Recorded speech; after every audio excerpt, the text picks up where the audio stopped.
mga kapugi, makapag-vlog din tayo ulit sa pagbumotor natin, no? So nandito tayo sa shop ni Totoy sa RCR Motorcycle Accessories, no? Pina-adjust lang natin yung ating ano. Totoy, yan, hanapin nyo dito yan. Yan, pinakapit ko sa kanya itong natin bagong seat, no? Tapos adjust yung ano, yung natin, gasolina tumutulo eh, may problema lang sa hose ata. Tapos pinasigipan din natin ang ating kadena. Okay, so ngayon papunta tayo sa ano, kay Red Exhaust Motorcycle Shop, mga kabar, dahil kailangan natin magpapalit na exhaust line, ng full exhaust, dahil walang catalytic, so mataas yung emission, so babagsak tayo tulad last time, no? Sinabi buti na pinayagan tayo na marehistro kahit mataas yung ating ano, emission. Okay, so see you later, mga kabugi. Woohoo! A few moments later. Okay, kapugi, malapit na tayo, no? Ayun, no, kapugi, kailangan natin na palitan ating exhaust system dahil walang catalytic converter at babasak tayo sa emission, so baka hindi na tayo parehistruin. Okay, dito sa ano, kapugi, no, sa Red Exhaust, mabait yung may-ari, yung mga staff nila.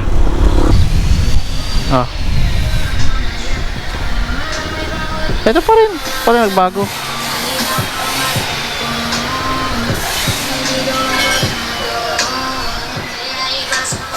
Dahil na nakapila.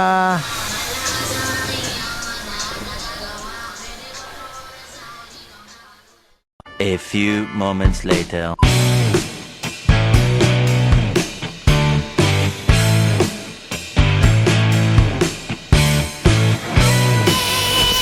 Kapaan mo, Chik? Para mo po, Cedric. Ha? Cedric. Cedric. Ayan, kapugi, si kapuging Cedric. Gagawa ng motor natin.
Alright, kapugi, uwi na tayo, tapos na.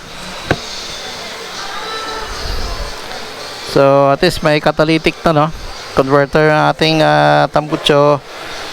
At least hindi na tayo maano sa emission siguro, sana.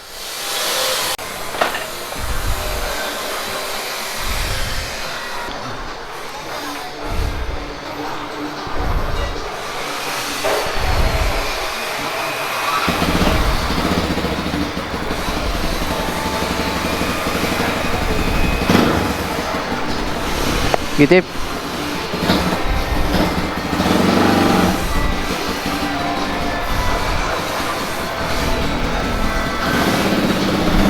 Sige pa. Sige pa.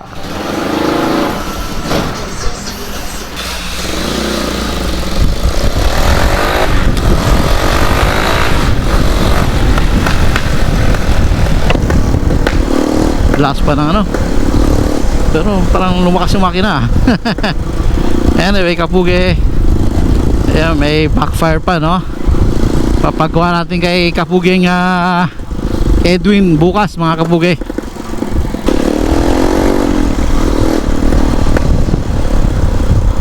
Lumakas ba yung makina niya o lumakas lang yung tunog?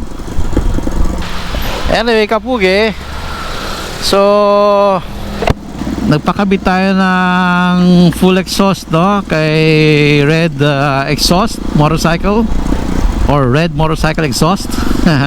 So kasi kailangan natin magkaroon ng catalytic converter, no. Direkta talaga yun, walang catalytic. Last time napakabit tayo sa kanya, no, dun sa ginagamit nating Triumph S400, no, or Speed 400 last year. So ngayon naman para dito sa ating GRX 250, at dahil kailangan ko talaga, dahil kailangan mag-renew ulit next month, no. Last year actually nasit na tayo, no, na bagsak tayo sa emission kasi nga direkta talaga to, no?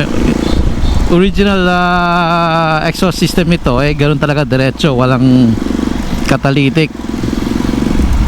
So anyway, hindi ko alam kung dahil nga luma na to, no, 2012 model, so pasok naman siya doon sa kanilang parang range pa sa mga lumang motor, no. Pero syempre para wala nang issue, so nagpagawa na tayo bago at pinalagyan natin ng catalytic. So yung catalytic niya is parang yun na rin silencer niya, no, pero actually hindi siya tahimik. Pero at least, no, makatulong sa pag-remove ng mga excess carbon, no, yung carbon monoxide na maging carbon dioxide ba, yung ba, gano'n bang trabaho ng catalytic converter, mga Kapugi. So nakapag-vlog pala tayo ulit ngayon, mga Kapugi, no, sa tagal nating hindi nakapag uy, lampas na ako. Ito pala ako.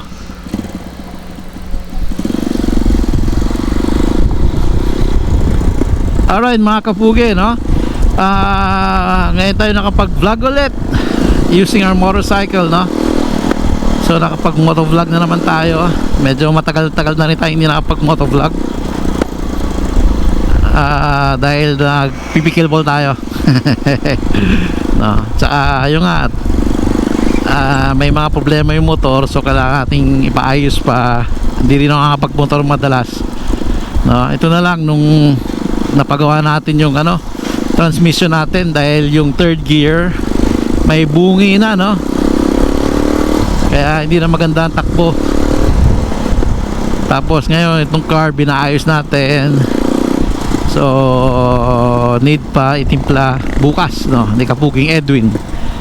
Okay, so ayun, mga Kapugi, hindi ko alam ano ba masasabi natin. So yung vlog natin ngayon, no, halo-halo na, no, meron tayong camping, motorcycle, now pickleball, no. Mukhang okay naman itong gawa ni Boss Jared, no, ng Red Motorcycle. Shoutout pala kay yung gumawa ng ating exhaust, si Cedric, no. Shoutout to you, Cedric. Siyempre shoutout din kay Boss Jared and kay Ma'am Rose, no. At dun sa staff nila na isa kanina na hindi ko na tanong ang pangalan. Anyway, shoutout sa inyo po. Ayun, shoutout na lang sa mga pickleball club natin, no. Ang dami na natin palang pickleball club, no. Ang Nomads Manila Pickleball Club, ang OPA, Apex Pickleball Club, Kapugi. Shoutout sa inyo. Siyempre shoutout natin ang ating parents, si Danny Dizon and Elizabeth Dizon, na States na ulit. At babalik sila dito next balik sila dito sa November ulit. Siyempre shoutout tayo sa ating napaka-sexy asawa, Caroline Dizon, and ang ating anak, Dane Dizon. Shoutout to you, and shoutout sa mga kapatid ko, kay Kuya Dennis, sa kay Derek, and sa mga families nila, and then sa mga in-laws natin, no? Si Mama, Papa. Pupunta sila dito next week dahil may papacheck up si Mama. Okay, Kapugi, so Nakalampas na tayo sa traffic, no? Pauwi na tayo. Okay, so see you next time. Don't forget to comment, share, like, and subscribe. Woohoo!